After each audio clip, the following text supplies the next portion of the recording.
Olá!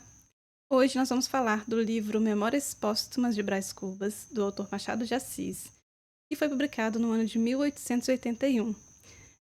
No ano anterior ele já tinha sido publicado nos folhetins, né? Essa é uma obra considerada um marco decisivo na literatura brasileira, porque ela é considerada a obra que inaugura o realismo no Brasil, né? Vai romper, então, de forma radical com o romance romântico idealizado, moralizante, que predominava até aquele momento.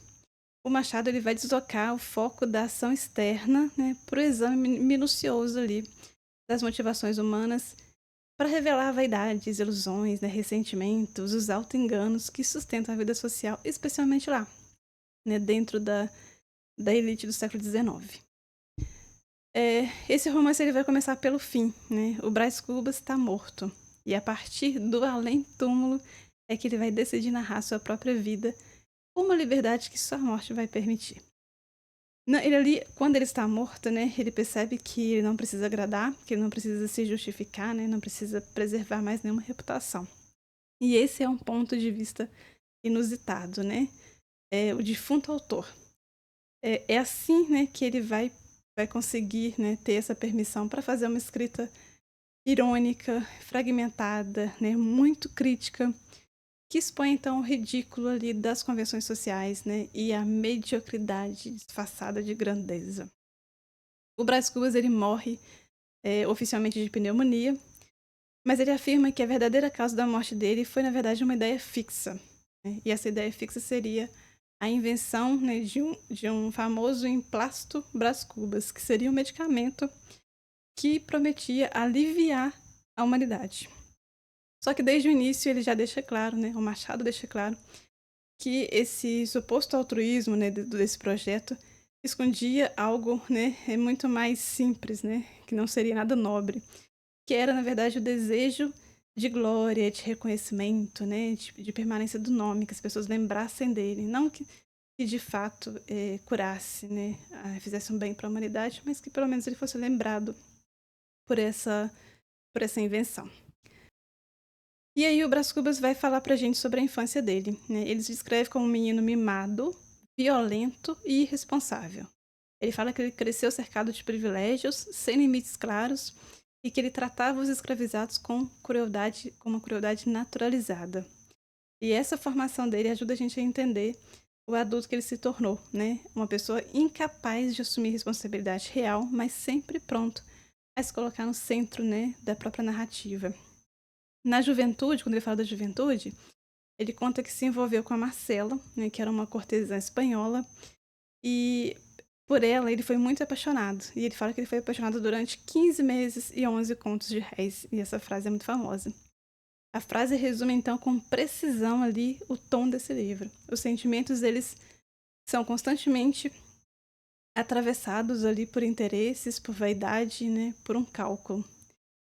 E para afastar, né, o Brás Cubas dessa vida que não seria o ideal para ele, o que o pai faz? O pai envia ele para Coimbra para poder ele estudar, né? Lá ele vai obter o diploma dele, que pouco altera a postura dele também diante da vida. Mas quando ele volta para o Brasil, o pai tenta encaminhá-lo para a política, né, e também para um casamento. E esse casamento seria vantajoso para ele, seria um casamento com a Virgília. E o que vai acontecer? O Brás ele vai, na verdade, perder, né, a noiva dele, a Virgília, e também vai perder a carreira política para um rival, né, que era o Lobo Neves, que era um homem muito mais ambicioso, muito mais pragmático do que ele. E anos depois, o Brás e a Virgília vão se tornar amantes. E esse caso vai ser mantido às escondidas, né, sustentado ali por mentiras, por medo dos escândalos, né, pela exploração silenciosa. Quem ajuda eles com isso é a Dona Plácida, que é uma mulher pobre que serve ali como intermediária desse adultério, né? E esse relacionamento, a gente vê que ele não nasce de um amor profundo, mas também de uma vaidade ferida, do desejo de posse, né? De competição ali masculina. A Virgília, ela funciona menos como um sujeito ali, mais como um espelho narcísico, né? É nela que o Brás Cubas vai poder confirmar sua importância, né? E compensar os fracassos que ele acumulou.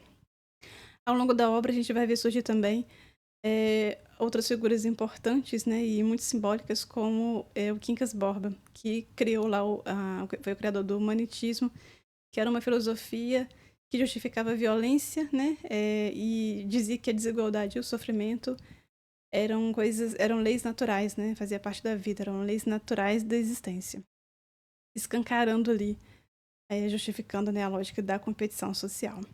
Com isso, o Machado de Assis está fazendo uma crítica, ele está ironizando tanto o cientificismo da época, né, quanto as justificativas morais da elite para sua própria posição social. E quando chega à maturidade, o Brás Cubas ele tenta, né, sim, eh, conseguir de novo sucesso, né, conseguir brilhar. Ele funda um jornal, ele sonha ali com cargos políticos, ele busca um reconhecimento intelectual, mas nada que ele faz prospera, nada dá certo. As pessoas ao redor dele morrem, todos os projetos dele fracassam e o tempo vai passando, ele está envelhecendo e não construiu nada que fosse além dele mesmo, né? Nada importante. E a gente tem no final o capítulo das negativas, né? Que é quando ele faz um balanço da vida dele e conclui que ele não realizou nada importante, não realizou os grandes sonhos, né? Mas ele chega a uma conclusão legal, né? Uma conclusão vantajosa, que é, pelo menos ele não teve filhos, né? Portanto, ele fala que não transmitiu a ninguém o legado da nossa miséria. E essa é uma frase muito famosa também, né, do livro, muito importante. E é para ele uma forma de lucidez e também uma forma de alívio, né? É nessa frase que ele encontra alguma justificativa, alguma coisa boa. Olhando pela lente da psicanálise, a gente pode ver o Brás Cubas como um homem profundamente marcado pelo narcisismo. A gente vê que ele narra, né, a sua própria vida tentando dar sentido a todos os fracassos, né, que ele não conseguiu simbolizar de uma forma madura.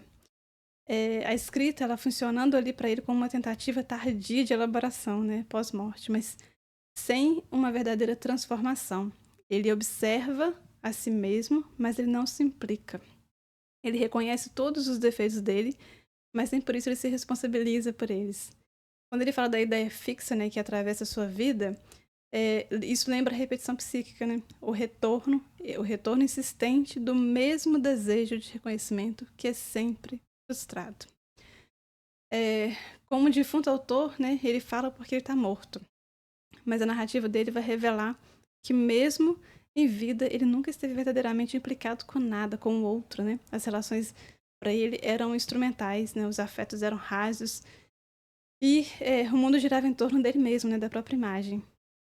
Memórias Póstumas de Brás Cubas permanece atual porque revela pra gente algo estrutural da condição humana, que é a facilidade com que a gente transforma o vazio em ironia, o fracasso em superioridade moral e a falta de sentido em espetáculo. O Machado de Assis, então, nos oferece essa lucidez, né, incômoda que vai fazer dessa obra, né, uma das mais importantes da literatura brasileira e também uma das leituras mais perturbadoras, né, sobre quem nós somos quando ninguém mais está olhando. Recomendo, né, a gente ler, reler. E se você gostou desse vídeo, eu vou pedir que você se inscreva no canal para ajudar, que você curta, compartilhe e a gente se vê no próximo. Até lá!